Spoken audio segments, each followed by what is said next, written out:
So what I thought would be a nice way just to, I think I mentioned this last night, there's this kind of quite fun Chris Hall exercise.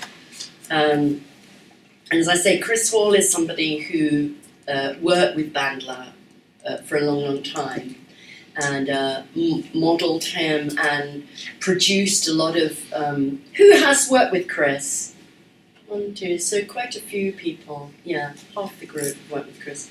And so she's a sort of, she's a marvel. She's a complete living marvel, isn't she? And we used to have her as part of the Masters, which is where, Maria, you would have seen her as well. And yeah, so she modelled particularly a lot of the language patterns and put together a lot of being aware of like what the submodality, how you could change submodalities through language, and how you can create a sequence so that you can take people on a journey with your question, so they're actually doing a process. As you're asking the question, you are taking them on the journey that will solve their problem. So it's about kind of like really understanding and appreciating the impact that our language is having. And we've done some work on this in terms of the proper naming type exercise and the review of labels and anchors and the impact of that on the kind of pictures that we're making and the bounce hit points we were talking about yesterday of our attention, and the gestalt, how we see things in the bigger frame, and we were doing that as well with Penny yesterday. So this is just a lovely exercise actually, which I think would be a nice one to do. It's like doing a little Sunday morning crossword puzzle. And basically, the person who has the issue says their issue in 8 words. And then the coach has to respond in some way. And that response might be a question, or it might be a comment, or it might be, who knows what it will be. That they get to do 8 words as well. And then the client responds with 7 words, and the coach responds with 7 words. So it goes 8, 8, 7, 7, 6, 6, 5, 5, 4, 4, 3, 3, 2, 2, 1, 1. And then there's silence. And then the rest is silence, absolutely. Whereof we cannot speak, thereof we must be silent. The Wittgensteinian kind of framework. See, these are things that you could do for yourself. I know that I've also run exercises sometimes where you literally have 3 questions to make a change for somebody. So you ask, yeah, exactly. So you ask, they state there whatever it is, you design a question to take them forward and help them reconnect with their resources in some way. They then reply to the question, you then design another one. And then so you only have 3 questions. It's like you have to make a change in 3 questions. So that's a lovely discipline as well, I think. And then another way is like reducing the time frame. This is what I was saying yesterday about having people like doctors on the program, GPs, general practitioners, who've only got 5 minutes. They've only got 5 minutes. And I think I must have told probably everyone by now. Someone did a wonderful modelling project once, and she was a GP who worked in a like a Planned Parenthood, a kind of sexual health and contraception type clinic.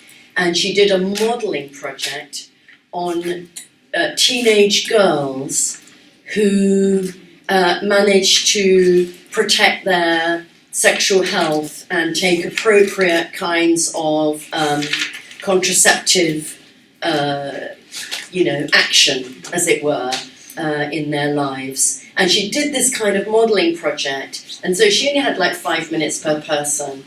And when she presented her model, what she found out was that the girls who were able to take care of their sexual health and their contraception effectively out of choice for them, did have on their timeline a big picture of what they wanted to do with their lives, or at least what they wanted to do by the time they were 20. That did not involve having a baby. Not there's anything wrong. This is not a moral issue at all. There's nothing wrong with people having babies early. There's nothing wrong with people having sex. It's not along those. But it was really that for young women who wanted to be at choice around that, what was the difference that made the difference?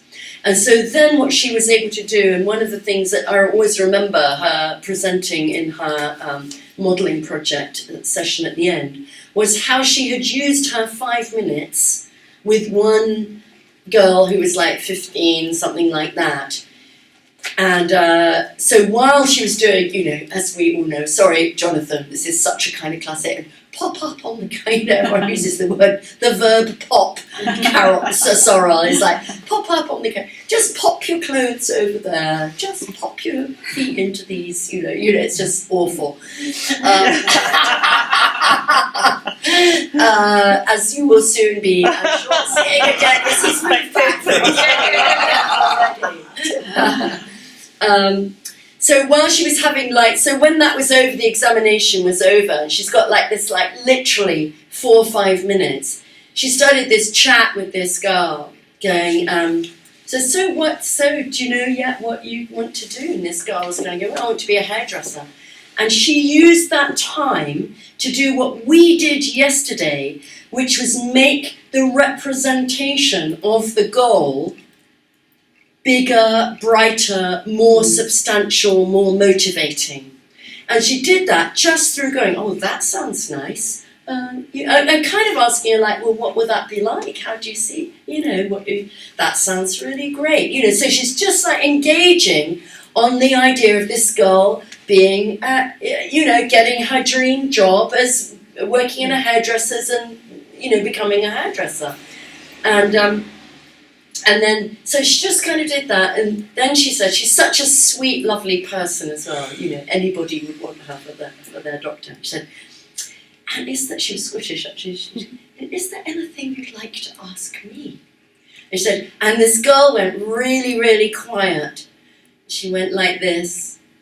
She went really quiet. She went like this. She went, yes, can I go on the pill?